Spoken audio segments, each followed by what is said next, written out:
Sam Altman just made a move that could reshape the entire AI industry. OpenAI, now valued at $300 billion, just bought Windsurf, a relatively unknown coding tool, for $3 billion.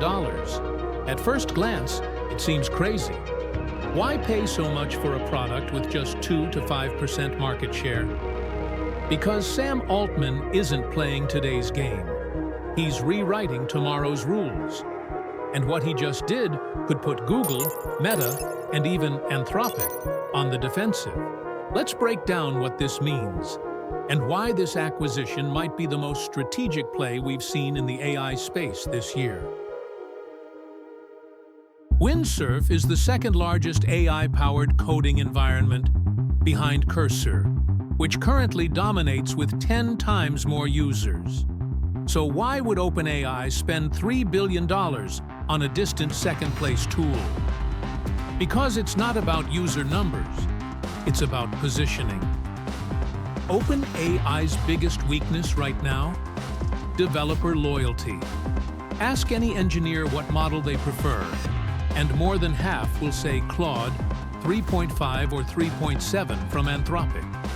Anthropic has been quietly winning over developers, especially with their integration into tools like Cursor. Altman needed a counter-move, and Windsurf was it. Windsurf gives OpenAI two critical pieces. The first, an enterprise-grade extension system, perfect for big organizations. Second, better agentic coding tools, ideal for beginner developers. In one move, OpenAI just filled the gaps in its developer strategy. But the bigger picture is even more ambitious. Sam Altman is building a full-stack developer ecosystem. ChatGPT for casual coders, Windsurf for mainstream devs, Codium plugins for enterprise teams, Codex CLI for power users. No other AI company currently offers that kind of vertical integration. The $3 billion price tag might sound massive, but for a $300 billion company, it's just 1% of OpenAI's value. Would you trade 1% of your business to eliminate your biggest weakness? Sam Altman just did. The most valuable part of this deal isn't the software, it's the data. Windsurf gives OpenAI insight into which models developers actually use for which tasks, how they collaborate in teams, where models fall short in real coding projects. This forms a feedback loop. First, devs use Windsurf. Second, OpenAI collects usage data. Third, GPT models improve for coding. Fourth, developers get better results. Fifth, more devs switch to OpenAI.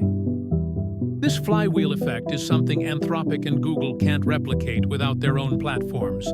Cursor, meanwhile, is exploding. They've added $200 million in annual recurring revenue in just the last 4 months, and turned down acquisition offers. Their current valuation? Around $9 billion and climbing. Google is likely next to act. They'll need to acquire Cursor or something similar to keep Gemini competitive. But the longer they wait, the more expensive that move becomes. Anthropic now faces a critical risk. They've earned developer loyalty through strong models like Claude. But without owning the development environment, they may start losing control of the workflow. Altman is turning their greatest strength, developer preference, into a long-term vulnerability. This isn't just an acquisition. It's a power shift in how AI companies compete. The AI war is no longer just about building the smartest models. It's about owning the full developer experience, from the first line of code to enterprise-level deployments. Sam Altman understands this. And with Windsurf, he just moved a major piece on the board. This is just the beginning. The AI battlefield is evolving fast, and whoever controls the ecosystem controls the future. Thanks for watching. If you found this video useful, Don't forget to like, share, and subscribe to the Capital Compass, so you won't miss any future deep dives into the forces shaping our world. See you in the next video.